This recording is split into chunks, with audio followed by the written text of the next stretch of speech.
시편 119편은 성경에서 가장 긴 장이고 모두 또 그 긴 내용이 말씀에 대한 이야기입니다. 이 시는 어떻게 보면 굉장히 지루할 수도 있는데 그러나 또 그만큼 굉장히 풍성하게 말씀에 대해서 살펴볼 수 있기도 합니다. 이 시는 알파벳 시라고 불려지기도 합니다. 176절로 되어 있는데 히브리어 알파벳이 22개거든요. 176절을 22로 나누면 8이 나오는데 8절씩 첫 단어는 첫 8절은 히브리어 알렙이라는 단어가 제일 8절 전체가 첫 글자가 전부 알렙입니다. 두 번째 단락은 또 전부 베타입니다. 이렇게 이 히브리어 첫 글자로가 맞춰서 8줄씩 맞추어서 되어져 있어서 알파벳이다라고 이름을 부르기도 합니다. 그래서 한 편의 시 안에 22개의 시가 들어있는 것 같기도 합니다. 그래서 조금은 각각인 것 같기도 하는데 그러나 8절 단락별로 해서 그 안에 하나님의 말씀에 대해서 풍성한 내용들이 담겨져 있습니다. 오늘 본문은 시편 119편의 이 14번째 단락입니다. 시편은 많은 구절이 사랑을 받는데요. 만약에 저 같은 경우도 성경 66권 다이지만 만약에 어쩔 수 없이 하나만 가지고 무인도에 떨어진다면 아마 시편을 가지고 갈 것 같아요. 그 주옥 같은 그런 아름다운 식구들로 기록되어져 있는 이 시편들 중에 특별히 더 가장 많은 사람들이 사랑하는 또 유명한 구절이 있는데 그 구절이 바로 105절 오늘 말씀의 구절입니다. 주의 말씀은 내 발의 등이요 내 길의 빛이니이다 라는 의미입니다. 이 구절 주의 말씀은 내 발의 등이요 내 길의 빛이다. 이 말씀을 들을 때 이 말씀의 의미가 이해가 되는지요. 저는 이 구절을 그 전에 자동차가 저녁에 길을 갈 때 라이트를 끄면 하나도 안 보이거든요. 어두운 길을 갈 때 라이트를 켜야 앞길을 볼 수 있듯이 말씀으로 우리의 길을 잘 비추어 보면서 어디가 길이고 어떤 것이 무엇인지 이렇게 비춰보면서 살아야 한다는 의미를 이해했었습니다. 그런데 본문을 천천히 다시 살펴보면서 그 전의 말씀도 그냥 뭉퉁그려 보면 크게 보면 맞는 말일 수도 있지만 그러나 좀 여러 가지를 오해했구나라는 것을 깨달았습니다. 먼저 발과 등이라는 이 두 단어는 어울리는 단어가 아닙니다. 이 등으로 사용된 히브리어 단어는 등잔을 의미하는데 실외용이 아니라 실내용 등잔입니다. 그래서 이것을 실외용으로 사용된 적이 없습니다.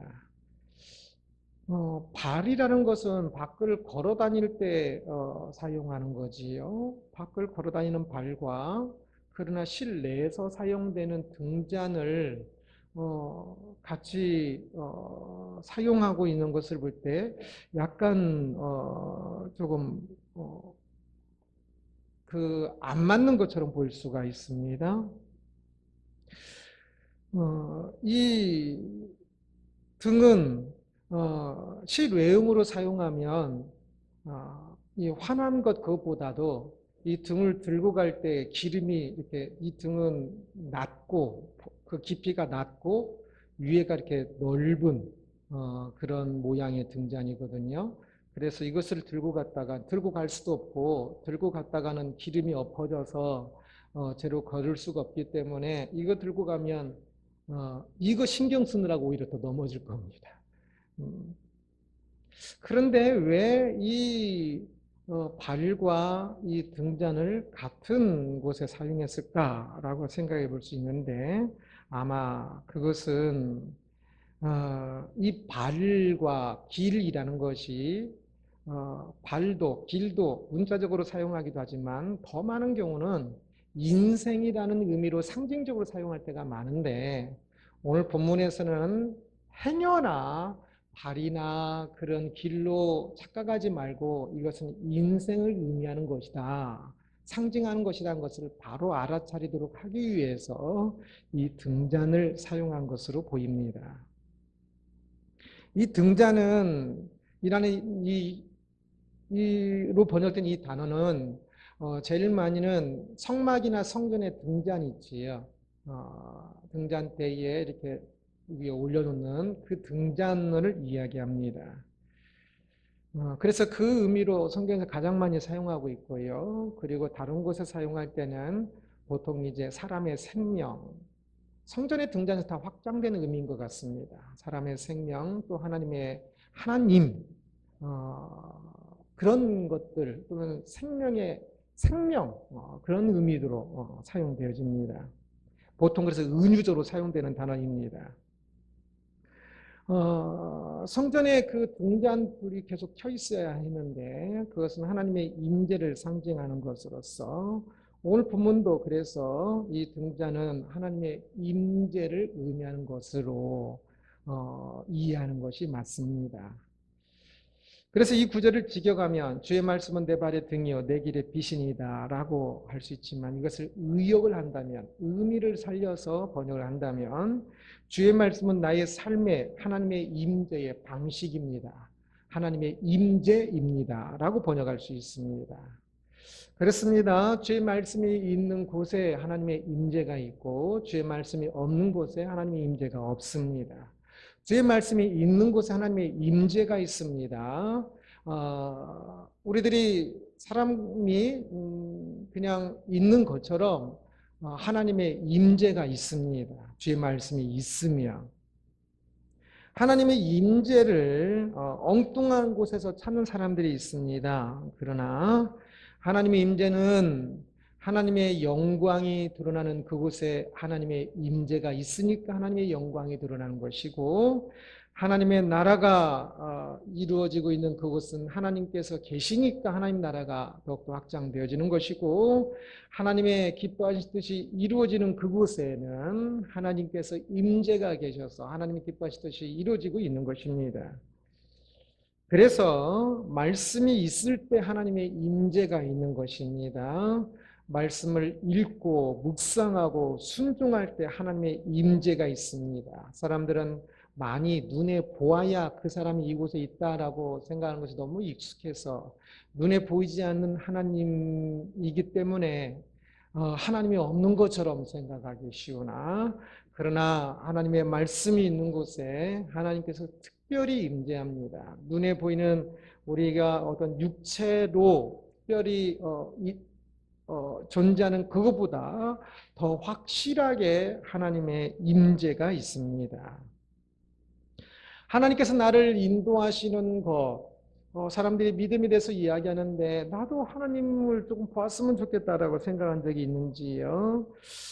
그래서 하나님은 영이시니까 그러면 만약에 어떤 보이는 형태로가 나타난다면 어떤 사람들은 꿈에 하나님을 봤다고 그러는데 나도 꿈이라도 하나님께서 한번 나타나시면 좋겠다라는 생각을 해보신 적이 있는지요? 저도 그랬습니다. 고등학교 시절까지 그랬습니다.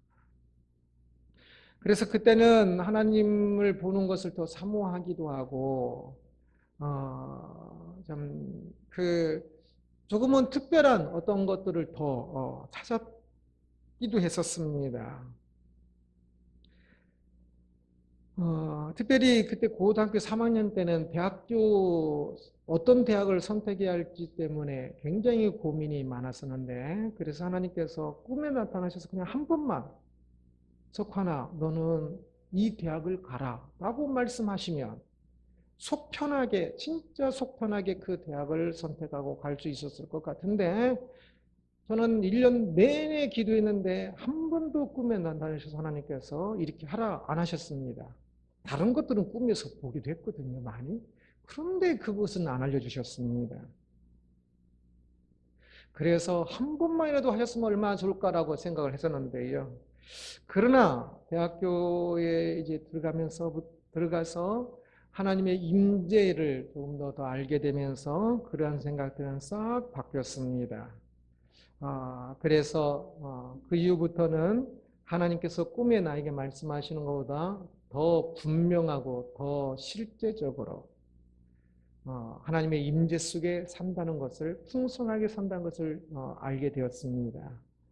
고등학교 때 하나님께서 꿈에 나타나지 않으셨지만 제가 대학교 선택을 위하여 기도하고 고민하고 했던 그 순간순간들이 전부 하나님의 임재의 순간이었던 것을 대학교 들어가서 깨닫게 되었고, 그래서 그 다음부터는 그러한 고민들이 하나님의 임재 속에서의 고민이요, 하나님께서 임재하시는 증거이기도 하고, 꿈의 어떤 것보다도 환상이나 어떤 것보다도 하나님의 임재인 것을 더욱더 실제적으로 느끼면서 알게 되었습니다.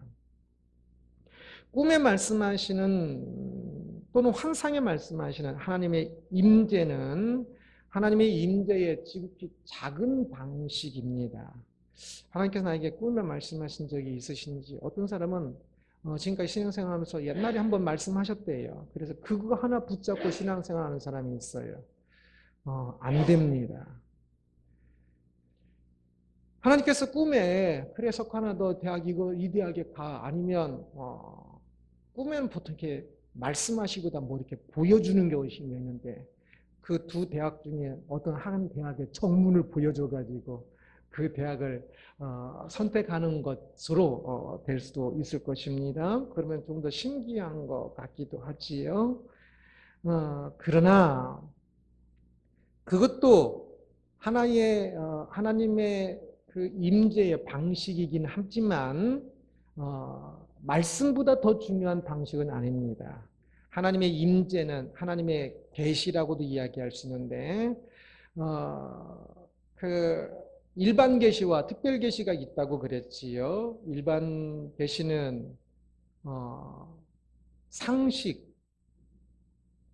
하나님께서 본인의 뜻과 본인을 드러내시는 것, 또 역사, 또 꿈, 또 자연 등으로 드러내실 때 일반 계시라고 그랬고, 하나님께서 말씀으로 자신의 뜻을 드러낼 때 그것을 특별 계시라 했습니다. 이렇게 설명을 했는데, 때로는 목회자들조차도 성도님들도 이렇게 말하고 나서 다시 물어보면 성경이 특별 계시입니까? 꿈에 나타나는 것이 특별 계시입니까? 물어보면 꿈에 특별히 나타났잖아요. 그러니까 그걸 특별 계시라고 생각을 해요. 저희 교인뿐만 아니라 다른 교인들한테도 많이 질문을 들었어요. 목회자에게 질문을 듣기도 하고. 실컷 설명할 때는 그렇습니까? 해놓고 다시 물어요. 다시 물으면 또 틀려요. 그만큼 꿈 같은 어떤 특별한 것을 조금 더 좋아하나 봐요. 그러나 다시 말하는데 꿈이나 환상으로 보는 것은 특별 계시가 아니라 일반 계시입니다. 그래서 항상 특별 계시가 위입니다. 일반 계시는 특별 계시로 이렇게 비추어 보아야 합니다. 일반 계시 그것이 진짜 하나님의 뜻인가? 일반 계시는 모호해요. 그래서 특별 계시로 비추어 보아야 하는 겁니다. 만약 어제 꿈을 꾸셨는데 하나님께서 하나님처럼 보이는 밝은 빛의 어떤 존재가 나타나서 내일 예배가 끝나고 그 전 재산을 팔아서 복권을 다 사라. 그러면 내가 1등 당첨되게 해주겠다라고 꿈에 말씀하셨어요. 그러면 어떻게 하시겠습니까? 팔겠습니까? 안 팔겠습니까? 전 재산. 하나님께서 말씀하셨는데 꿈에 그것도 특별하게, 그리고 번호까지 찍어주셨어요. 로또가 몇 자리죠? 6자리입니까? 하여튼 모르겠는데 그 번호까지 정확히 다 찍어주셨어요. 그 대신 한 장만 사면 안 되고 전 재산 팔아서 사야만 한다라고 전제를 주셨어요. 그러면 그거 전 재산 팔아서 복권 사겠습니까? 안 사겠습니까? 사지. 그래도 일단은 계시 중에 하나님께서 말씀하신 것일 수 있으니까 생각은 해보겠지요. 그러나 상식도 일반 계시라고 그랬지요. 상식적으로 전 재산을 팔아서 복권을 사는 게 상식적인 사람입니까? 비상식적인 사람입니까? 비상식적인 사람이지요. 그러면 이 일반 계시 두 개가 서로 충돌을 일으켜요. 그러면 뭐가 진짜 이제 하나님 뜻일까? 생각을 해봐야겠죠. 그때 우리는 이제 말씀으로 비춰봐야 합니다. 특별 계시로. 그래서 성경에는 그렇게 일확천금을 하는 거 나오지 않습니다. 또 본인 스스로는 합리화를 해서 로또 복권에 당첨되면 반절은 뚝 뛰어서 뭐야 할까요? 저는 성경 사전을 히브리 헬라 사전을 번역을 해야 한다고 한국에 진짜 번역을 해두고 싶은 그런 생각이 있는데 한 두 권 사전을 번역하려면 2억 정도 듭니다. 한 달에 딱 번역해서 진짜 쌍각이 쫙 나눠주려면.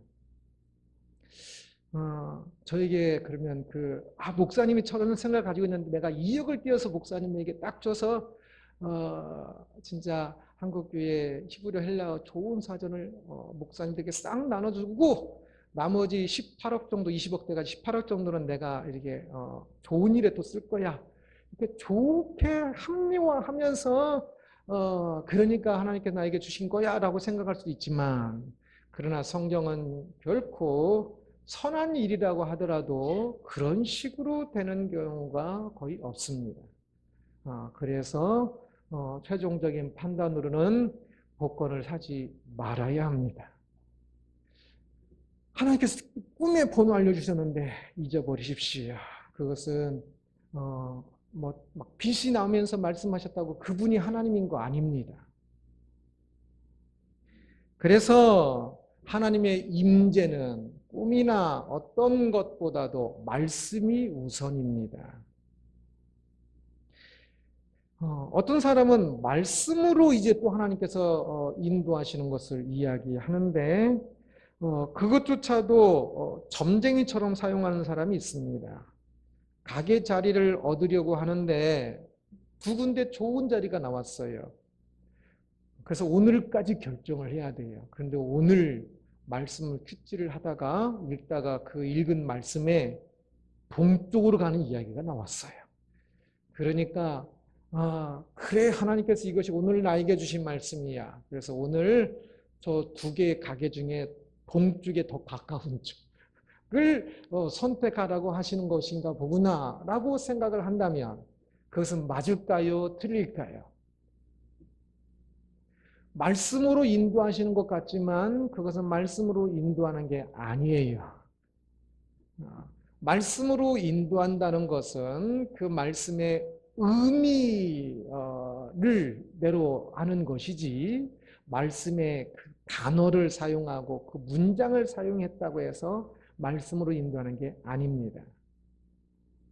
도둑질을 하면서 하나님께서 담대하라 라는 말씀을 주셨죠. 도둑질을 하면서 하나님께서 담대하라고 했으니까 담대하라고 했습니다 하면서 도둑질을 한다면 그게 말씀입니까? 말씀이 아니지요. 말씀의 의미와 상관없이 그 단어나 문장을 사용하는 것은 말씀이 아닙니다. 때로는 말씀으로 좋게 은혜를 받는 경우도 있어요. 그러나 아까 말씀은 주의 말씀 나의 길에 등이라고 말하는 것도 그래요. 그러나 좋게 적용했다고 할지라도 은혜 받았다고 할지라도 그것은 말씀이 아니라 일반 계시 정도에 속해요. 그냥 좋은 거. 말씀은 본래 말씀에서 의미한 것으로 정확히 들어야 그래야 말씀이 됩니다.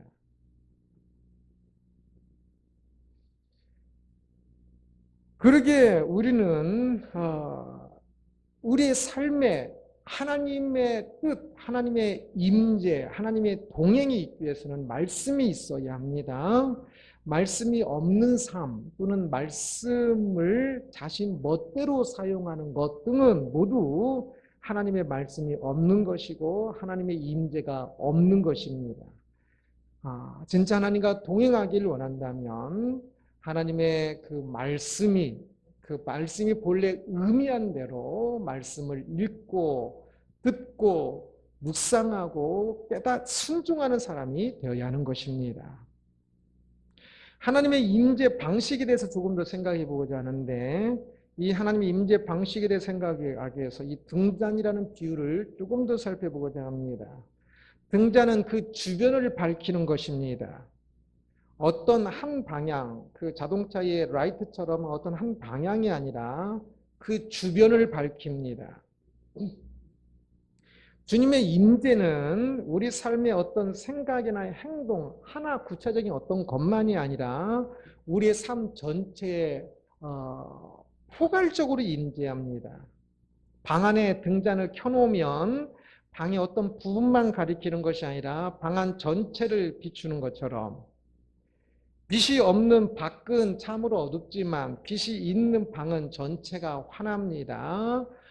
그것처럼 말씀 있는 사람은 그 사람의 인생 전체가 빛으로 인도함을 받는 것입니다. 빛이 있을 때는 안전합니다. 빛이 있는 그 방 안과 빛이 없는 밖에는 완전히 다릅니다. 그래서 이 빛은 하나님의 임재와 하나님의 보호를 의미한다고, 상징한다고 말을 하기도 합니다. 만약 밖에서 있는 상태라면 밤에 모닥불과도 좀 같습니다. 그 불이 있어 야생동물이 접근하지 못하고 따스함이 있어서 그 밤을 지새울 수가 있기 때문에 그렇습니다. 하나님의 임재는 가득한 임재라는 사실을 기억했으면 합니다. 하나님의 임재는 어떤 하나가 아니라 전체입니다. 어떤 하나만을 생각하니까 하나님께서 이렇게 어떤 것을 이렇게 구체적으로 말씀하셔야 하나님의 임재가 있는 것으로 생각하고, 대학을 어떤 것으로 딱 찍어주셔야 하나님의 임재가 있는 것으로 생각하기 쉬운데, 그게 아니라 하나님은 그 사람의 그것을 고민하는 모든 과정들 가운데서 함께 하시고 인도하십니다. 그래서 선택하는 그 대학만이 아니라 그 사람이 고민하고 기도하는 모든 과정 가운데 함께 하시는 것입니다. 그래서 하나님의 임재는 전체적이고 말씀으로 살아가는 전체입니다. 크든 작든, 큰 일에만 하나님 뜻을 찾는 것이 아니라 크든 작든 다 우리는 하나님의 임재 속에서 살아가는 것을 느낄 수 있어야 합니다. 등잔불이 큰 물건이든 작은 물건이든 다 밝혀주는 것처럼, 어떤 사람을 보면 하나님이 이렇게 말씀하셨어요 라고 말하는 사람들이 있습니다. 하나님께서 나에게 말씀하셨는데 나에게 뭐 하라고 하셨어. 그 말을 들으면 하나님께서 말씀하시는 것을 한 번도 안 들은 사람은 기죽고, 그리고 저 사람은 하나님께서 되게 말씀을 많이 해주시는구나 라고 생각하는 경우도 있는데, 아닙니다. 하나님께서 말씀하셨어요 라고 말하는 그 사람에게 하나님께서 어떻게 말씀하셨을까요? 여기도 혹시 그런 표현을 자주 쓰는 분이 있을 수 있는데, 어떻게 말씀하셨을까요? 보통 생각이나 느낌으로 말씀하는 겁니다. 느낌을 하나님께서 말씀하셨다라고 말하는 겁니다.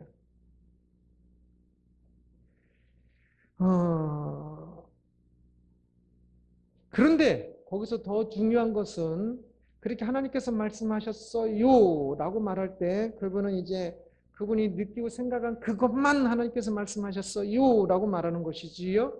그러나 사실 하나님께서 말씀하신 것은 그 사람이 느끼고 생각한 그것만이 아니라, 사실은 그 사람의 그 생각만이 아니라 모든 생각 속에 하나님이 말씀하신 것을 전제로 하여 살아가는 것이 신앙인이라는 것을 놓치고 있는 겁니다. 그래서 하나님께서 말씀하셨어요 라고 말하는 것은 매우 교만하든지 아니면 또 매우 모르는 것일 수 있습니다. 하나님께서는 우리의 삶 전체를 인도하고 계시는데 콕 찍어서 하나만 하나님께서 인도하셨어요. 콕 찍어서 하나님께서 말씀하셨어요. 라고 말을 하고 있는 거니까.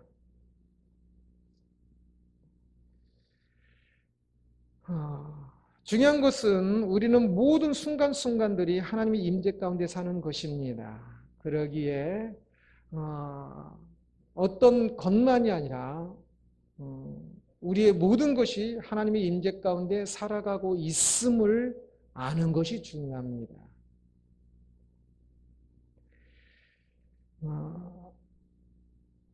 하나님의 임재를 조금 더 특별히 하고 싶습니까? 그러면 이것은 깊이 차이인데요. 그러려면 말씀을 조금 더 많이 읽고 듣고 연구하고 순종하는 것까지 조금 더 많은 일들이 필요합니다. 그러면 그 깊이가 더해져서 하나님께서 나에게 말씀하셨어요 라고 말하는 어떤 꿈이나 어떤 느낌이나 어떤 생각보다 나의 모든 일상 속에서 하나님께서 나를 인도하시고 계시는 것을 하나님 임재 속에 하고 있는 것을 더 깊이 느낄 것입니다. 시인은 말씀을 따라갈 때 하나님의 임재가 있는 것을 알았기에 이렇게 고백합니다. 106절 보면 주의 의로운 규례들을 지키기로 맹세하고 굳게 정하였나이다. 주의 말씀은 내 삶의 임재 방식이기에 임재이기에 하나님의 임재이기에 그러면 그것을 놓칠 수 없잖아요. 그러니까 어떤 상황이라 할지라도 주의 말씀을 굳게 지키기로 맹세하고 정하였습니다 라고 시인은 고백하고 있는 겁니다. 하나님의 말씀이 우리의 삶을 가를 때 어려움들을 이렇게 앞을 비춰서 돌부덕이 피해가고 어려움을 피해가도록 하는 그것이 아니라 시인은 그 빛 자체가 하나님 말씀 자체가 하나님의 임재인 줄을 알았습니다. 그래서 시인은 고난을 당하고 위기를 당하고 올문을 만나더라도 그것에서 피해가기보다는 말씀으로 살아내고 있습니다. 그것이 오늘 보면 전체에서 이야기하는 것입니다. 올무가 있으면 피해가는 것이 아니라 말씀으로 하나님의 임재 가운데 그 올무를 살아내는 거지요.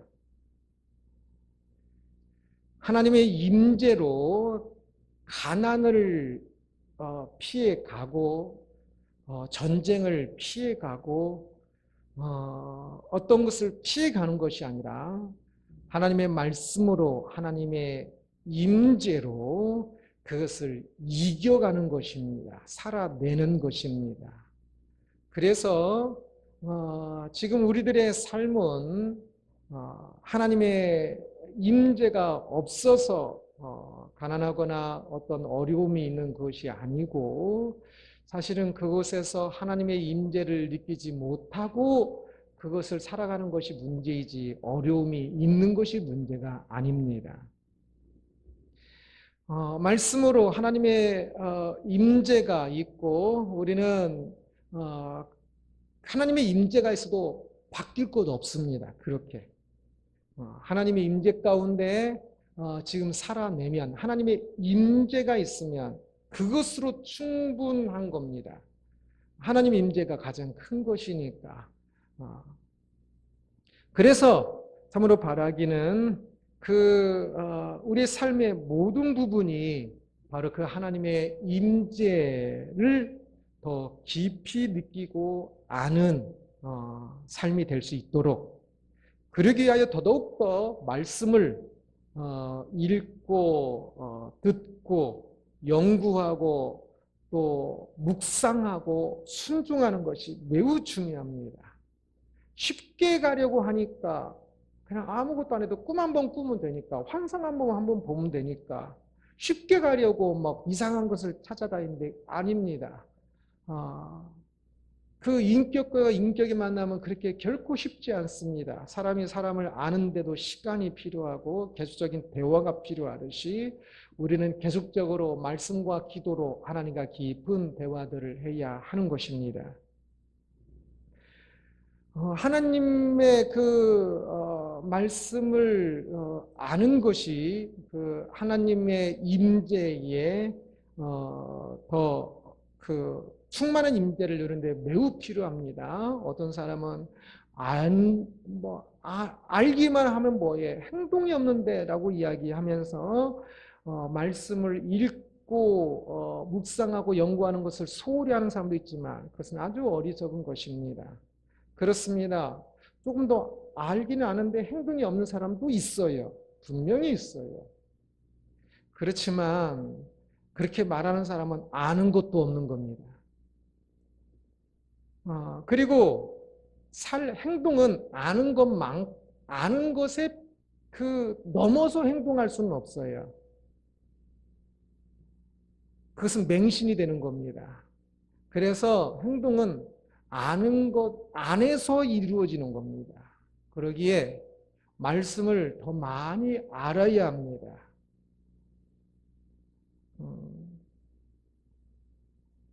말씀을 더 알기 위하여서 힘쓰십시오. 나는 목사도 아니고 신학생도 아니고 그런데요. 아닙니다. 저는 목사가 되고 다른 건 다 안 좋은데 한 가지 좋은 것은 말씀을 더 아는 겁니다. 그래서 때로는 진짜 죄송합니다. 저 혼자 시간이 더 있어서 말씀을 더 볼 수 있는 것이. 일하시라고 진짜 바쁘시지만 그러나 힘을 다해서 말씀을 알아야 합니다. 말씀을 아는 것만큼 하나님과 동행하고 하나님의 임재가 있기 때문입니다. 하나님을 사랑한다고요. 그런데 말씀을 읽기만 하면 졸린다고요. 하나님을 덜 사랑하는 겁니다. 하나님을 졸리게 사랑하는 겁니다. 하나님을 사랑하면 말씀을 더 사랑하게 됩니다. 사랑하는 하나님을 더 알고 싶어서 그리고 하나님께서 나에게 말씀하신 것을 사랑하는 그분이 나에게 말씀하신 것이니까 더 알고 싶어서 그렇게 살고 싶어서 그래서 이 말씀을 아는 일이 매우 중요합니다. 매일 새벽 예배 큐티를 저희 교회 홈페이지에 올려도 저희 교회 교인들은 진짜 조금 봅니다. 저 앞쪽으로 가면 올린 지 얼마 안 됐어도 5,000번씩 이렇게 봐요. 다 다른 사람이 본 겁니다. 우리 교인들은 보시면 주로 그날이나 다음날 볼 건데 진짜 조금 봅니다.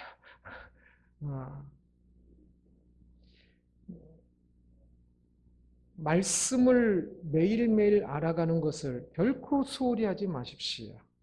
매일매일 말씀을 보고 알아가야 매일매일 하나님의 임재가 있는 것입니다.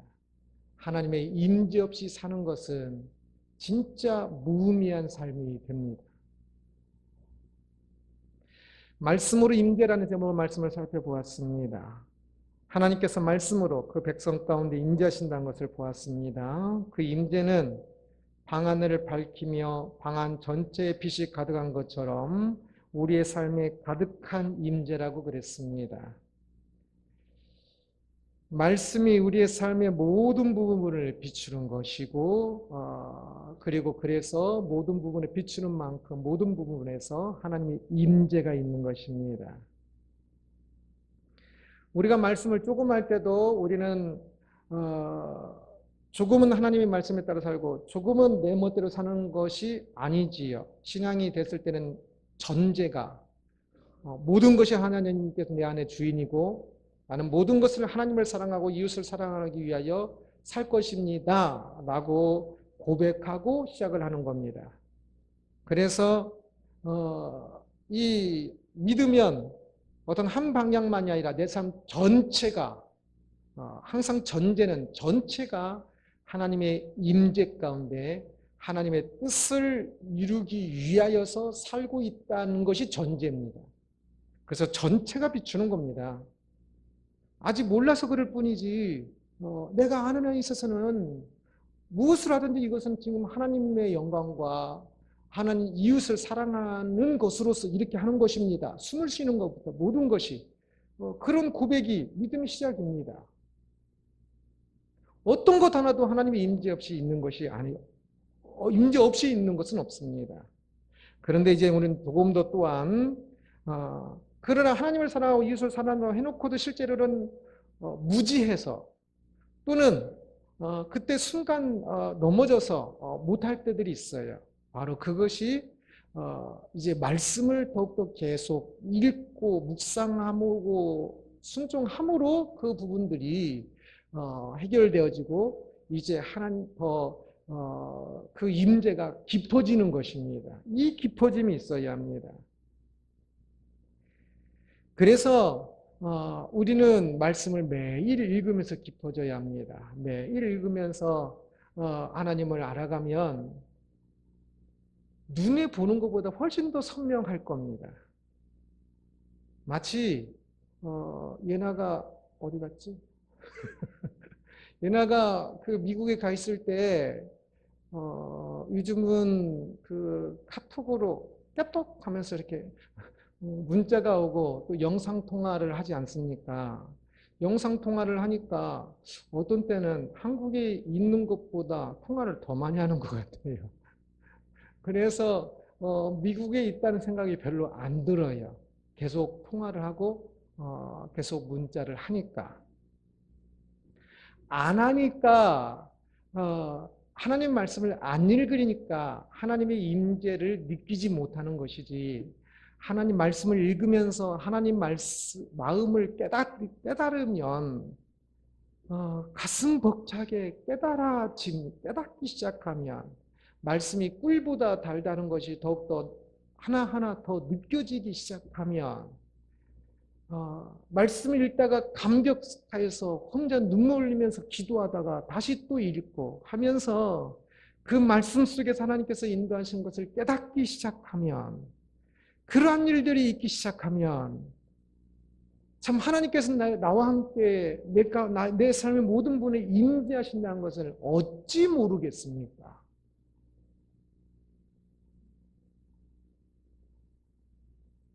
꿈을 꾸는 것은 참 어떤 환상을 보는 것은 하나님의 임재의 어떤 또 부분적인 것으로 또 이런 꿈을 꿨는데 이것을 통해 하나님께서 무엇을 말씀하시는 걸까?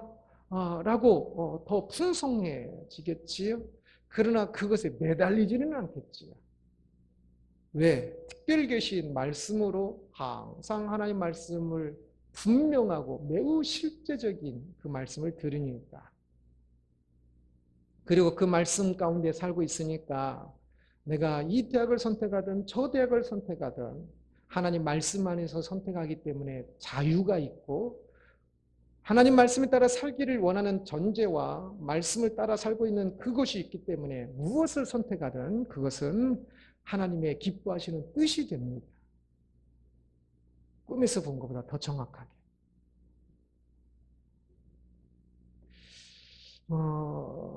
새해가 되면 올해 하나님께서 나에게 주신 말씀이라는 의미로 말씀 뽑기를 하기도 합니다.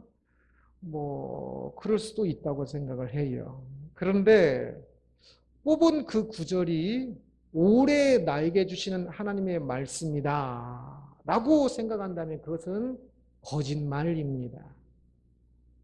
말씀 그 구절 중에 내가 뽑았으니까 하나님께서 올해 나에게 주시는 말씀이야. 아닙니다. 그러면 저희도 매일 했죠, 매년. 매년 말고 매일 하겠죠. 말씀은 올해 나에게 주는 말씀 없어요. 모든 말씀이 나에게 올해 주신 거지요. 오늘 주일 설교도 한 주간에 나에게 주신 말씀이다. 아니에요. 이 말씀을 들었기 때문에 한 주간에 이 말씀을 좀 더 묵상하는 계기가 되고 이 말씀을 더 생각하는 그 한 주는 되는 것은 맞아요. 그러나 한 주 끝나고 다음 주는 이 말씀이 나에게 주신 말씀이 아니에요? 아니에요. 나에게 주신 말씀은 항상 들을 때마다 그 말씀은 나의 평생에 주시는 말씀입니다. 말씀은 어느 것 하나 경중이 틀리지 않습니다. 어떤 것은 어제 주셨고 어떤 건 오늘 주시고 어떤 건 내일 주시는 거 아닙니다. 말씀은 전체 우리 모두에게 우리 전 삶의 빛이라고 말씀을 주신 것입니다. 어제 읽었던 오늘 읽었던 동일한 말씀입니다. 나를 향한. 그래서 말씀은 하루나 어떤 특별한 것이 아니라 우리의 삶 전체를 밝히는 등잔입니다. 오늘 큐티한 말씀이 오늘만이 아니라 1년 후에 내 삶에 비추는 아주 중요한 것을 깨닫게 하는 것이 될 수도 있고요. 말씀을 읽음으로 하나님의 임재가 있고 말씀을 읽으면 그날 깨달은 그 말씀만이 아니라 말씀을 읽을 때 그 하루에 그날 하루에 또는 그 사람 살고 있는 그 인생 전체에 하나님의 임재가 있는 것입니다. 말씀을 통해 깨달은 그 부분만이 아니라 한 사람과 한 사람 만나서 대화할 때 그 사람의 그 말만 만난 것이 아니라 그 사람을 만난 거지요. 그것처럼 말씀을 들으면 말씀을 읽으면 그 말씀에서 말씀하고 있는 그 내용만이 아니라 그것을 말씀하시는 하나님을 만나는 것이고 그 하나님의 임재가 있는 것입니다.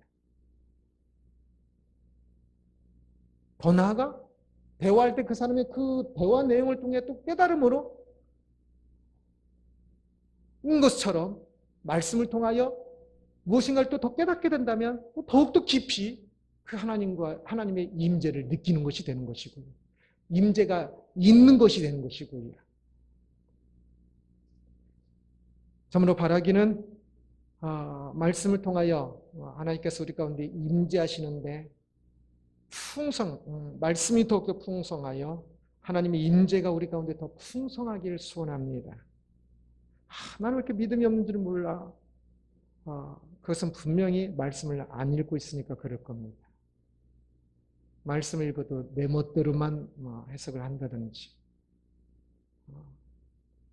진짜 믿음을 위해서는 말씀을 매일 읽어야 합니다. 그리고 그것을 조금 더 잘 무슨 의미인가 잘 풀어서 설명하고 있는 큐티로서 설명하고 있는 홈페이지에서 그 내용을 읽어보시고 그리고 그것을 묵상해야 합니다. 시편 119편 보면 내가 하루에 7번 하나님을 찬양합니다라는 내용이 나옵니다. 말씀으로 찬양하는 내용입니다. 말씀을 읽으며 찬양하고 그 말씀을 묵상하다 찬양하고 그 말씀을 또 생각하다가 그 전에 하나님께서 그렇게 인도하셨구나 이 말씀을 보니까 그게 깨닫는 거예요. 그러니까 또 찬양하고